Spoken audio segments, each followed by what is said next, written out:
YCP నేతలు ఒక్కొక్కరుగా బయటికి రావడం, సేమ్ ఇదే అంశం మీద ఇందాక సత్యమూర్తి గారు చెప్తున్నట్టు పొద్దు నుంచి ఒక్కొక్కరు వచ్చి ప్రెస్ మీట్ పెట్టడం, ఇవన్నీ మనం చూస్తూనే ఉన్నాం కదా.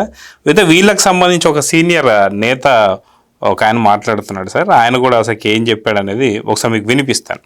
రాజధాని మాత్రం నాకు తెలిసి మా అభిప్రాయం ఇట్టి పరిస్థితుల్లోనూ తప్పో రైటో చంద్రబాబు నాయుడు గారు ఒక చోట పెట్టాడు. రాజధాని అక్కడే ఉంటుంది. చాలా మంది ఇప్పటికి రేపు ఆ గుంటూరు కృష్ణా జిల్లాలో జరిగే ప్రచారం ఏంటి తెలుసా? జగన్ గెలిస్తే రాజధాని ఉండదు, ఈ 33,000 ఎకరాలు జగన్ ఎత్తుకుపోతాడు, అమ్ముకుపోతాడు, కడపలో పెడతాడు, ఇట్లాంటి ప్రచారం చేస్తారు. ఇవి నమ్మొద్దు. రాజధాని నాకు తెలిసి అక్కడి నుంచి షిఫ్ట్ చేయడం జరగదు. అమరావతికి మార్చే పని లేదంట. ఎక్కడ కూడా నాకు అర్థం కాదు. చట్టం తెలిసి మాట్లాడుతున్నావా, తెలియక మాట్లాడుతున్నావా? ఇంత అనుభవం ఉన్నటువంటి నారా చంద్రబాబు నాయుడు గారు ఎలా మాట్లాడుతున్నాడో నాకు అర్థం కాల. అసెంబ్లీలో ఒక చట్టం చేస్తే దాన్ని ఎమెండ్ చేయలేరు వచ్చేవాళ్ళు.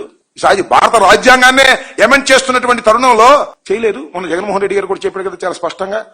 సో విన్నారు కదా డివిఎస్ గారు, అంబటి రాంబాబు గారు గతంలో ఏం మాట్లాడారు, ఇప్పుడేం ఇట్లా ఇందాక సత్యమూర్తి గారు చెప్తున్నట్టు వాళ్ళు ఎంతమంది ఏమేమి మాట్లాడారు అందరికీ కూడా ఖచ్చితంగా వీడియోస్ ఉన్నాయి. అదేదో సినిమాలో మహేష్ బాబు చెప్తుంటారు, గూగుల్ ఉందిగా ఇట్ట కొడితే అట్ట వచ్చేస్తా అని చెప్పేసి అందరి లిస్టులు ఇప్పుడు బయటకు వస్తున్నాయి. ఇంత జరిగి ఇంత చేస్తున్నప్పుడు ఇందాక సత్యమూర్తి గారు అన్నట్టు నేషనల్ మీడియాని ఒక మాట అనేసరికి నేషనల్ మీడియా మొత్తం కూడా జగన్మోహన్ రెడ్డి సాక్షి పత్రిక గురించి మాట్లాడుతుండేసరికి దీన్ని డివైడ్ చేస్తానికి ఈ రకంగా మాట్లాడు. వాస్తవానికి అక్కడ మాట్లాడింది వేరు, ఇక్కడ రాచమల్లు గారు కానీ కాకాని గోవర్ధన్ రెడ్డి గారు కానీ అక్కడ మహిళలను ఏదో అన్నట్టుగా దాన్ని చిత్రీకరిస్తున్నారు.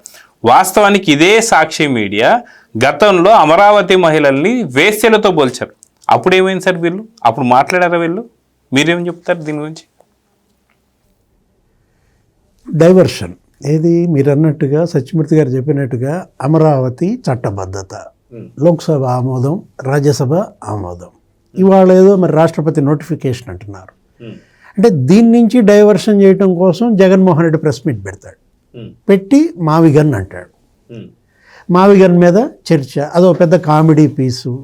ఇవాళ ట్రోలింగ్ మొత్తం దేశం మొత్తం ఈ మావిగన్ మీద ట్రోల్స్ అవుతుండేసరికి అసలు మరీ పార్టీ కాస్త ఒక జోకర్స్ పార్టీ, ఒక ఫూల్స్ ప్యారడైజ్గా మారిందని దాన్ని డైవర్ట్ చేయటం కోసం ఇప్పుడు ఈ ఆర్కే రాధాకృష్ణ, ఇప్పుడు నేషనల్ మీడియా 50% కరప్ట్ అన్నావు.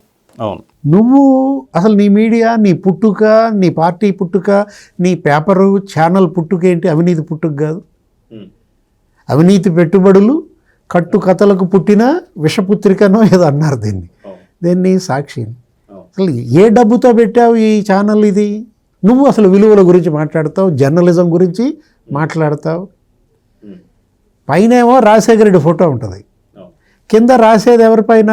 ఆయన తమ్ముడు వివాహేతర సంబంధాల పైన, లేకపోతే ఆయన భార్య విజయమ్మ కేసు పైన, లేకపోతే ఆయన కూతురు కట్టిన చీర పైన ఆయన ఫోటో పైన పెట్టి ఈ విధంగా ఆయన అత్యంత ప్రేమగా తీసుకున్నటువంటి తమ్ముడు, భార్య, చెల్లి అందరినీ నీ పేపర్లో, నీ ఛానల్లో ఇలా చేస్తుంటే అసలు నువ్వు జర్నలిజం గురించి పాఠాలు నేర్పాలని చూస్తే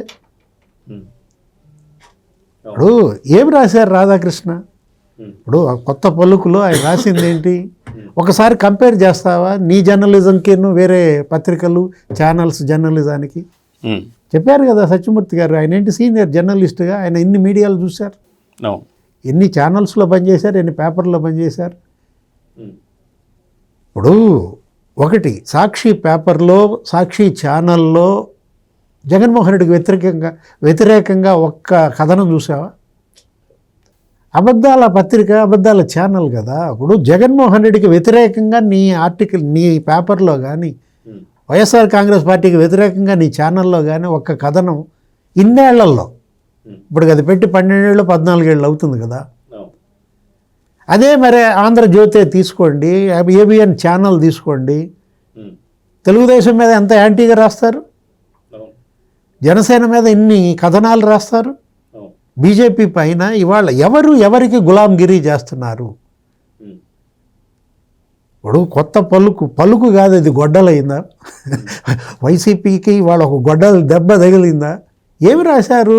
జగన్మోహన్ రెడ్డి నంది అంటే నంది, పంది అంటే పంది, ఏదో భార్యను కూడా భార్య కాదు అంటే చెల్లెలని భావించి వీళ్ళే పెళ్లి చేసి సాగరంపే వెన్నెముక లేని బ్యాచ్గా మారింది. ఏంటి దానిలో సారాంశం. అంటే వీళ్ళు ఎందుకు సార్ భుజాలు తడుక్కుంటున్నారు? ఎవరు విజయం అని ఈడ్చింది ఎవరు రోడ్డు మీదకి? నువ్వు కాదా? నీ పార్టీ కాదా? కొడుకు అన్యాయం చేయబాకు తల్లి అని అడుగుతున్నాడు. ఏ తల్లి అయినా కొడుకు అన్యాయం చేస్తుందా? ఏమన్నది విజయమ్మ? నలుగురు మనవ సంతానానికి సమానంగా ఆస్తి హక్కు ఇవ్వాలి అనేది దేవుడి ఆదేశం అన్నది. ఆమె దేవుడు ఎవరు? రాజశేఖర రెడ్డి. ఒక బిడ్డ ఇంకో బిడ్డకు అన్యాయం చేస్తున్నాడు, అన్యాయానికి గురయ్యే బిడ్డకు నేను అండగా ఉండటం తల్లిగా నా బాధ్యత. జగన్మోహన్ రెడ్డి మేనల్లుడికి మేనగోడలకి అన్యాయం చేస్తున్నాడు, అతనిలో ఎప్పటికైనా మార్పు వచ్చుద్దని నేను ఆశిస్తున్నాను. తప్పే ఉంది? ఇప్పుడు శివప్రసాద్ గారు ఎవరైతే ఉన్నారో ఆయన కొడుకు అన్యాయం చేయొద్దు అంటూనే కూతురుకి అన్యాయం చేయమని చెప్పేసి అంటున్నాడా? ఇందాక మీరు అన్నట్టు అసలు అది కుటుంబ పంచాయతీ, వాళ్ళు తేల్చుకుంటారు, మీకెందుకు? ఆ విషయం విజయమ్మ గారు చెప్పారు లేఖలో కూడా. గడ్డి పెట్టినా వీళ్ళు అబ్బే మేము అసలు ఆ గడ్డి తినం, మాకు వేరే గడ్డి జగన్మోహన్ రెడ్డి పెడతాడంటే. ఇప్పుడు మనం తీసుకున్నట్లయితే జర్నలిజం పాఠాలు సాక్షి ఛానల్ నుంచి, సాక్షి పత్రిక నుంచి, జగన్మోహన్ రెడ్డి నుంచి, లేకపోతే ఈ కాకాని రాజమౌళి నుంచి నేర్చుకోవాల్సిన పరిస్థితిలో రాధాకృష్ణ లేడు. ఇప్పుడు నేను ఒకటే ఈ రోజు వచ్చిన ఆర్టికల్, నిన్న వచ్చిన ఆర్టికల్లో ఏమని రాశాడు? సంబరాలు జరుపుకుంటే అయ్యేది కాదన్నాడు. ఇప్పటి వరకే అయ్యేది ఒక ఎత్తు, ఇకపై చేయాల్సింది ఒక ఎత్తు అన్నాడు. చొరకలు ఏది? ఇంకా 3 ఏళ్ళు సమయం ఉంది, ఈ 3 ఏళ్లలో మీరు పనులన్నీ కంప్లీట్ చేసుకోవాలి, శరవేగంగా నిర్మాణాలు జరగాలి. మళ్ళా జగన్మోహన్ రెడ్డి వచ్చినా కూడా కదపలేనంతగా అక్కడ అభివృద్ధి కార్యక్రమాలు పూర్తి చేయండి. వాళ్ళకొక సలహా, వాళ్ళని అప్రమత్తం చేయటం, హెచ్చరించటం. మీకు ఇదొక సలహా, మిమ్మల్ని అప్రమత్తం చేయడం, మిమ్మల్ని హెచ్చరించడం. వెన్నెముక లేని బ్యాచ్గా మారద్దు. ఇప్పుడు జర్నలిజం అయినా ఎవరైనా సరే ఏంటి, మన సమాజంలో ఒక రాష్ట్రంలో దేశంలో అధికార పార్టీ బలంగా ఉంది, ప్రతిపక్షం కూడా బలంగా ఉండాలని కోరుకోవడం జర్నలిస్ట్ తప్ప? మీరు బలంగా ఉండండి, మీరు వెన్నెముక ఉన్న బ్యాచ్గా మారండి, సొంత నిర్ణయాలు తీసుకోండి. ఆయన ఏమి రాశాడంటే సత్యమూర్తి గారు, మెడకాయ మీద తలకాయ ఉన్నాడు ఎవరైనా, ఆ తలకాయలో గుజ్జున్నాడు ఎవరైనా అంటే ఇలా కాలిందా?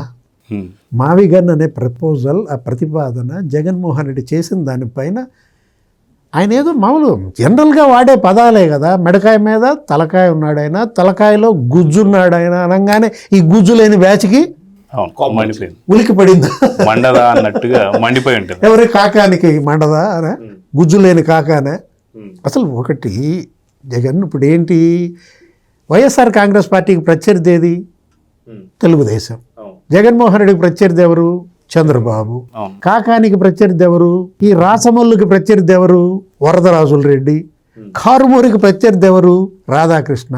అదే ఈ రాధాకృష్ణ, అక్కడ తణుకులో అరిమల్లి రాధాకృష్ణ. వాళ్ళు కదా నీకు ప్రత్యర్థులు, వాళ్ళ మీద కదా మీరు పోరాటం చేయాల్సింది, టార్గెట్ చేయాల్సింది. ఏబిఎన్ రాధాకృష్ణ మీ ప్రత్యర్థి. ఇప్పుడు ఈయన జర్నలిస్టు, లేకపోతే ఈయన ఒక ఎడిటర్గా, లేకపోతే ఒక ఛానల్ ఎండీగా, సంపాదకుడిగా ఆయన పాత్ర ఆయనది. ఆయన పబ్లిక్ ఫిగర్ కాదు. ఆయన ఏంటి, ఆయన పొలిటికల్ లీడరు కాదు. మీరేమనుకుంటున్నారు, రేపు పొద్దున వీళ్ళ మీద పోటీ చేసేది జగన్మోహన్ రెడ్డి మీద పులివెందుల్లో పోటీ చేస్తుంది రాధాకృష్ణ, కాకాని మీద సర్వేపల్లిలో పోటీ చేసేది, పొద్దుటూరులో రాసమల్లి మీద పోటీ చేసేది రాధాకృష్ణ. ఒక భయం కనపడుతుంది, ఒక ఫోబియా కనపడుతుంది. ఏంటి ఇవాళ ఆర్కే ఫోబియానా? ఏం పట్టింది పార్టీకి? ఆర్కే ఫోబియా పట్టిందా? Please subscribe to Leo news for more videos.